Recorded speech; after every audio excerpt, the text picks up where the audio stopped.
You know what they say about the paperwork that saves your career versus the one that ends it? Well, I've written both, sometimes on the same damn day. But the moment I knew Apex Defense Technologies was screwed was when the founder pulled me aside during his retirement party, handed me a warm bourbon, and said, "Tom, you kept the wheels from falling off when nobody was watching." My name's Tom Brennan. I'm 47 years old, and I just spent 9 years making sure this defense contractor didn't accidentally hand military secrets to the wrong people. The old man patted my shoulder like I was some faithful dog he forgot to feed, smiled, and walked away. Inside, that sentence wrapped around my gut like ice because that's exactly what I'd been doing for nearly a decade, keeping everything from flying off the rails. ITAR compliance, export controls, security clearances, the kind of details that when done right make people think the job's easy, invisible work. If you've ever juggled Defense Department deadlines, while some 26-year-old with crypto fantasies renames your security protocols because they lack synergy, then yeah, we'd get along just fine. I built that entire compliance backbone from the first DoD audit warning we ever got to the moment we were finally cleared to handle classified navigation systems without a Pentagon babysitter breathing down our necks. I wrote the protocols, managed the clearance chain, and most importantly, held the ITR device that certified every official export transaction. Literally a black thumb drive about the size of a car key that could make or break entire military contracts. You lose it or assign it wrong and your whole operation goes dark. Guess who always knew exactly where it was? But I didn't play golf with executives, didn't network at industry mixers, never learned to smile when some board member's kid told me compliance was just glorified paperwork. I stayed focused, not because I was shy, because I was efficient. I documented things nobody asked for. I quietly fixed problems people didn't know existed. I scheduled security updates the company wasn't even required to do yet. That made me dangerous. When the founder stepped down, the nepotism wave hit like a tsunami. Enter Brandon Kessler, blonde, loud, terrifyingly confident in his ignorance and freshly minted VP of strategy. His resume was an MBA from Wharton and Daddy's checkbook. His first move was turning our documentation system into what he called a digital transformation ecosystem, and bringing in consultants who charged $500 an hour to delete things that actually mattered. Brandon scheduled alignment sessions at 7:30 a.m. wearing Ray-Bans indoors, and once asked if we could just slack the Pentagon. I'm not making this up. He installed a kombucha bar on the executive floor but refused to approve new security software for the classified systems. Then he started his culture evolution. Suddenly, longtime employees became legacy workforce. Teams got flattened, middle management disappeared, and me, the guy who literally held the company's federal export key, got informed through a cheerful HR Slack bot that my role was transitioning to external consulting opportunities. At first I thought maybe I'd finally catch a break. Maybe I'd teach shop class or open a garage that fixed classic cars. I offered to train someone on the compliance systems, walked into Brandon's office with a complete handover packet I'd spent 3 weekends preparing. You know what he said? "That's not your wheelhouse anymore, Tom." Didn't even look up from his phone.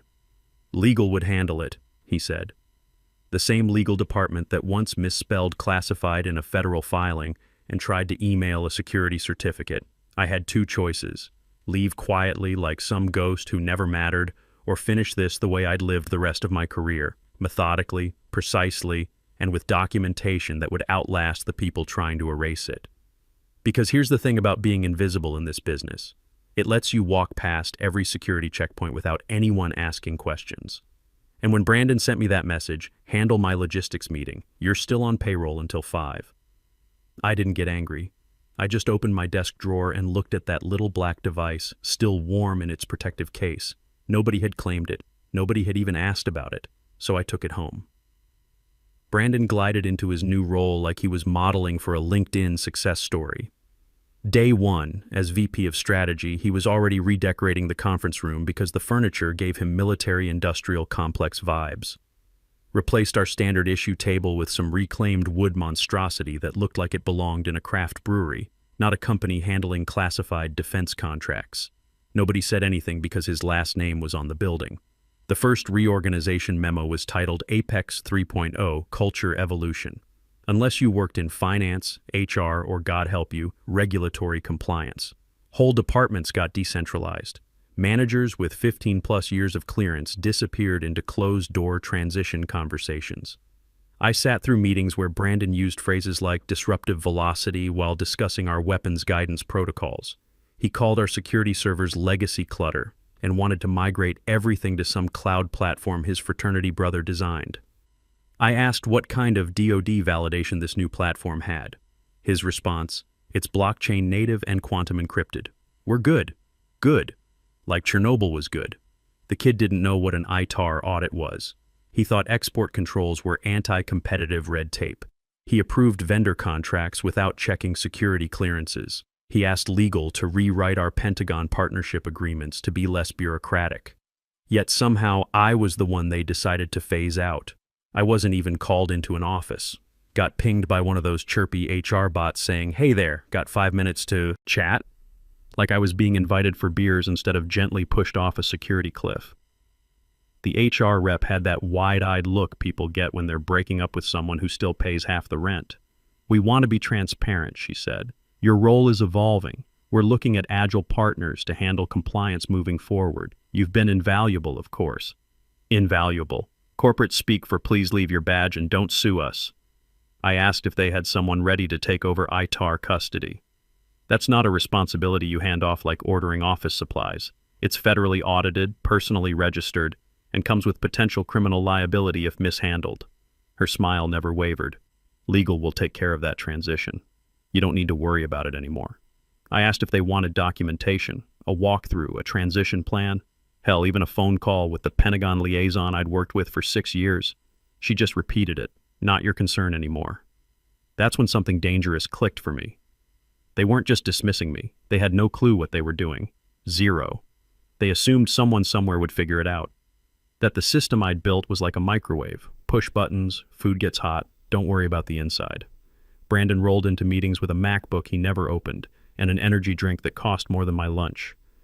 He started bringing his crypto buddies to observe security briefings. One of them asked if we could gamify our clearance training. Another suggested we rebrand our controlled unclassified information protocols as something more market-friendly. I sat through every meeting like a ghost watching his own funeral. Then one day I logged into the federal compliance portal and saw something unbelievable. It still listed me as the active ITR custodian. No updates, no new registrations, no official transfer filed. Despite everything, despite the Slack bots and the transition chats and the logistics requests, nobody had taken the one simple, legally required step to reassign the company's most critical security asset. That little black device in my drawer was still legally bound to me. I stared at the screen, my name glowing in the federal registry like a middle finger made of pixels. For the first time in weeks, I smiled. Not because I wanted revenge, but because I understood gravity doesn't care who's holding the balloon. Let go and it falls. And Brandon was already tugging at the string with both hands. I almost walked away clean. After that HR call, I drove home in silence, just the hum of my truck's engine and the kind of anger that doesn't explode, it simmers. I've been through layoffs before, watched entire floors get cleared by buzzwords and budget cuts. Eaten sheet cake in conference rooms while executives gave farewell speeches about exciting new chapters. I know the game. You swallow the insult, pack your coffee mug, and disappear before your dignity hits the floor. I even drafted an email, something professional, graceful. Attached a clean summary of active export licenses, pending security reviews, contact info for our DoD liaison, and step-by-step instructions for transferring the ITR device. Screenshots, labeled folders, links to federal protocols. It was, if I say so myself, idiot-proof. And it sat in my drafts folder for 3 days. Not because I forgot to send it, but because nobody requested it. Instead, I got this gem. Handle my logistics meeting. You're still on payroll until 5. That was it. No greeting, no punctuation, just that smug assumption that I was his personal assistant. I was sitting in my cubicle, the same one where I'd built our export control framework from scratch, migrated classified systems across 3 facility upgrades, and prevented the same contractor's security violations 12 times in 1 quarter. I was being asked to handle logistics because I hadn't clocked out yet, because he could. The old me would have gritted my teeth, sent a passive-aggressive reply, and handled his meeting while seething quietly. But something shifted that day, not rage exactly, something colder, a switch flipping behind my eyes. I opened the drawer. There it was, the device still in its foam cradle like some sacred relic. I'd spent weeks trying to do the right thing, emailed legal twice about the reassignment protocol, asked to brief whoever was replacing me, offered to walk them through the custody process, even record a tutorial. They ghosted me completely. One paralegal finally replied, "Thanks, we'll handle this internally." That was 8 weeks ago. They never filed the transfer, never touched the documentation. So technically, legally, I still held the company's entire export compliance authority. I was the only person authorized to certify foreign sales, approve technology transfers, and validate classified partnerships. That little plastic device wasn't just a tool, it was the company's spine. Brandon didn't know that, but he was about to learn. I closed the drawer, didn't slam it, just let it click shut with quiet finality. Then I opened his message again, typed one word, "Sure," hit send. In that moment, I made a decision. Not to fight, not yet, but to stop cleaning up their mess. Let gravity work. Let the silence they loved so much finally echo back. Because when someone builds their empire on ignoring details, it only takes one forgotten chain of custody to make the whole thing collapse. My last day didn't start with fireworks, just a lukewarm shower, and the same khakis I'd worn my first day 9 years ago. I packed my desk plants into a cardboard box, grabbed my Navy coffee mug, and headed in one final time. Walking through those doors felt wrong, not sad exactly, just wrong, like wearing someone else's clothes.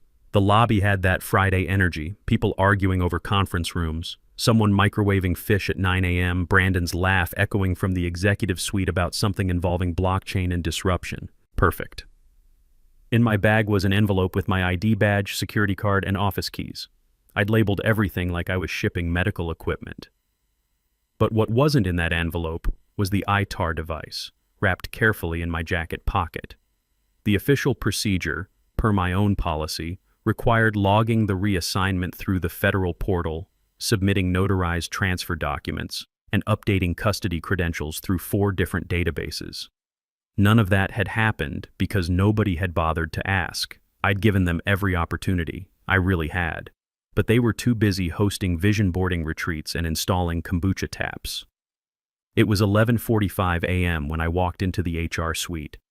Brandon was standing by the glass partition, leaning against it like he was posing for a magazine nobody would read, sunglasses on his head again.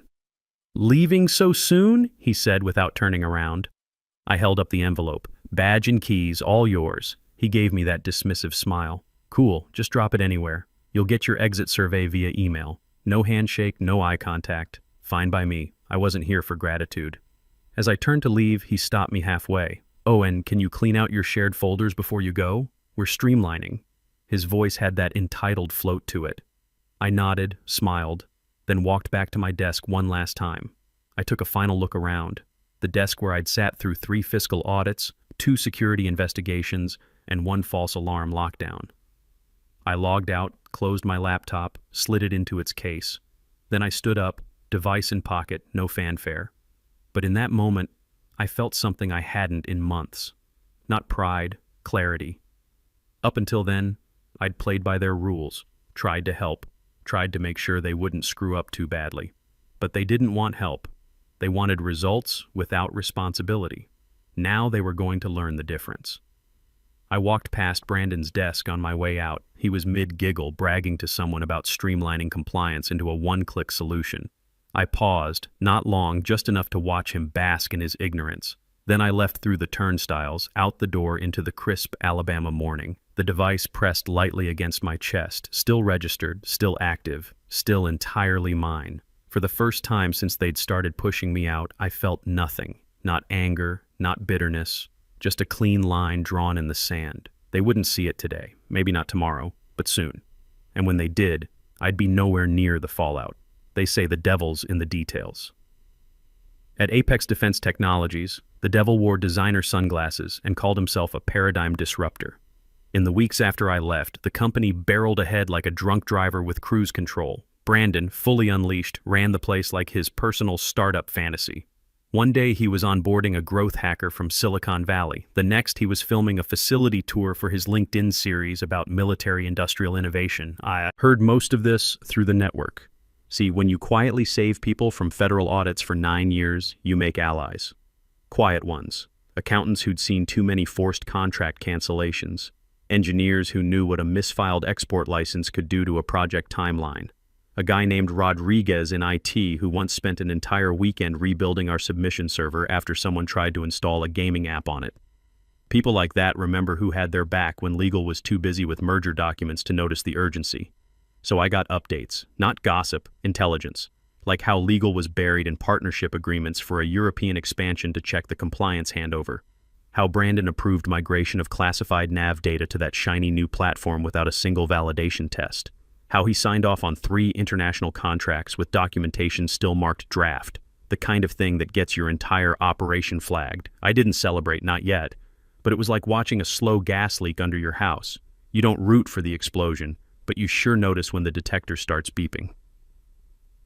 The real turning point came 4 weeks after I left. Rodriguez forwarded me a photo. No subject line, no message, just a screenshot of a signature page. Brandon's loopy scribble under the title, Acting ITAR Custodian. I stared at it, then laughed out loud in my empty kitchen. It wasn't bitter laughter, it was light, freeing, because there it was, the final beautiful screw-up. He had signed export documents, filed them, sent them to international partners under a title he had zero legal authority to claim. According to the Federal Registry, I was still the only authorized custodian, which meant every signature he'd made wasn't just invalid, it was potentially criminal. And the best part? He had no idea. Because when I'd offered to train someone on the reassignment process, HR said, "That's not your concern anymore." So I didn't make it my concern, I just watched. Brandon kept posting on social media, captioning filtered photos from our secure facility with lines like, "Building tomorrow's defense solutions," and military plane emojis. The board was either too drunk on expansion dreams or too intimidated to question the golden boy. Legal was drowning in partnership clauses. It was rebooting systems every Tuesday because the new platform didn't play nice with actual Pentagon requirements. But me? I was sleeping through the night for the first time in years, drinking good coffee, working on my truck. That bittersweet calm they talk about, the kind that comes after you've tried everything. The warnings, the documentation, the ignored emails, and finally realize the only thing left is to let the match fall and walk away before anyone smells smoke. The moment I saw Brandon's fake title under that signature, I closed my laptop and smiled.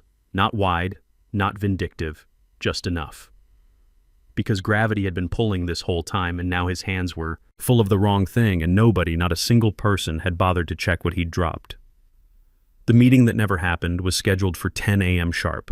Compliance wrap-up, I called it in the calendar invite. Just formal enough to make HR nervous. They didn't like anything with wrap-up unless it came with approved talking points and a feedback form. I'd sent it 5 days ahead, CC'd everyone, Brandon, HR, legal, even Rodriguez, who replied with a gif of someone saluting. Nobody confirmed, nobody declined, just silence. Still, I dressed like I was testifying before Congress. Navy slacks, white shirt, hair combed, the kind of outfit that makes people assume you're holding something important, even when all you've got is a stapler. Except this time, I wasn't holding a stapler. I had the device. It sat in a leather case in my briefcase, cushioned between my exit paperwork and a protein bar I wouldn't eat. 10:03, empty room. 10:06, still empty. I opened my laptop and logged into the Federal Registry one more time. There it was, my name still glowing in the custodian field. 9 years of documented access, certifications, export approvals, the complete lineage of a security program built from Navy precision and duct tape. No reassignment, not even pending paperwork. 10:15. Brandon finally showed up, but I could hear his voice floating from the bullpen like a podcast host who forgot to turn off his mic. I stepped out of the conference room. He was holding court near the coffee station, explaining to someone from marketing why we needed to gamify our security protocols.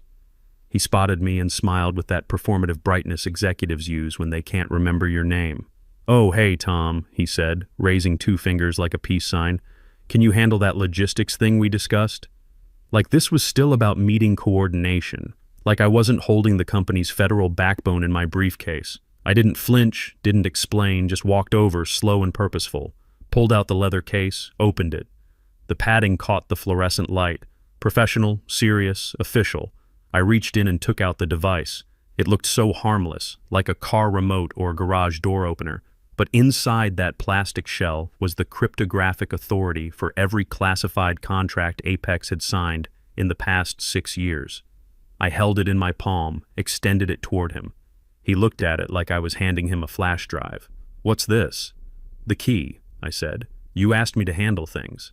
He shrugged and took it without thinking, dropping it onto the nearest desk like pocket change. Turned back to marketing and said something about needing more disruptive visuals for our government proposals. Just like that, it happened. Chain of custody broken.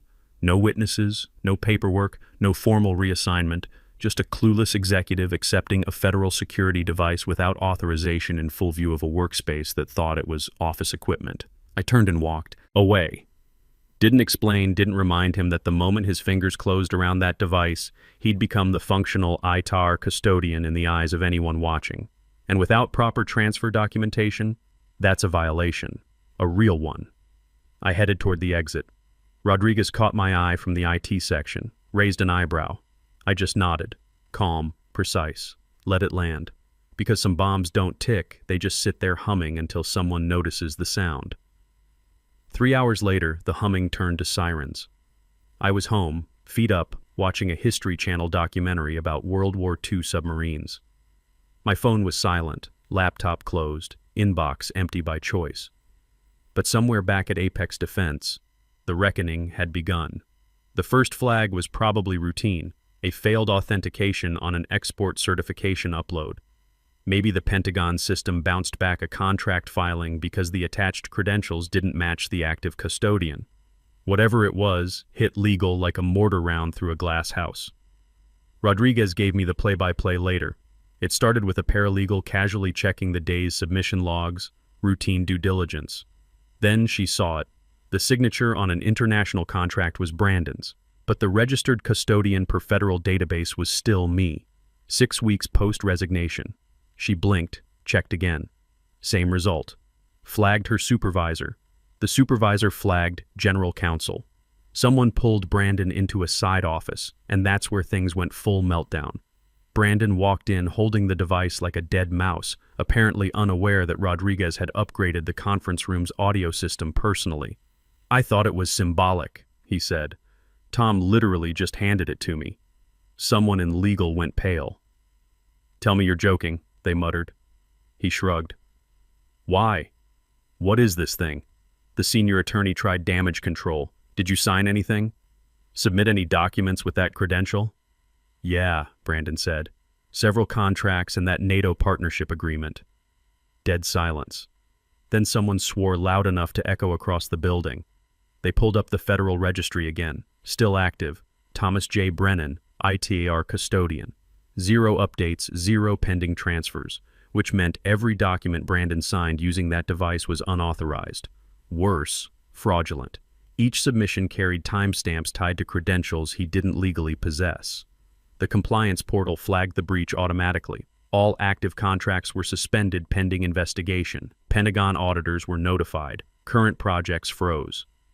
The $95 million drone navigation contract, their biggest deal, was immediately placed under federal review. Funding streams paused. Partner agreements were invalidated. By the time the board heard, the building was metaphorically burning. Emergency calls, legal reviews, HR panic, PR lockdown. Brandon locked himself in the glass conference room, probably Googling what is ITAR compliance without looking panicked. Too late. The device wasn't just equipment, it was a mirror. And when they finally looked into it, all they saw was their own negligence, staring back in high definition. Brandon's security clearance was revoked by end of day. Criminal investigation opened by week's end. His father, calling from an emergency board meeting in D.C., had one question.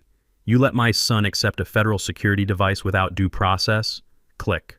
Call ended. 6 months later, I got a call. Pentagon wanted me back. Chief Compliance Officer, 40% salary bump, full pension protection. Seems they valued someone who followed procedures even when nobody was watching. Especially when nobody was watching. Brandon? Last I heard, he was selling crypto courses online. Something about disrupting traditional career paths. The irony wasn't lost on me. Sometimes the best revenge is just stepping back and letting gravity work.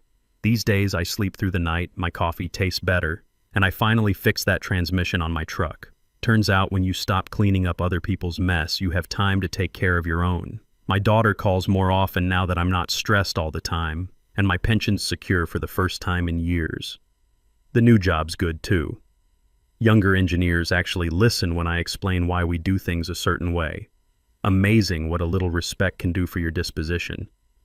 I even play golf now, not with executives, just with Rodriguez and some other guys who know the difference between cutting corners and cutting throats. Some folks ask if I feel bad about what happened to Apex. Truth is, I sleep just fine. I followed every rule, offered every helping hand, documented every warning. They made their choices. I just stopped making mine for them.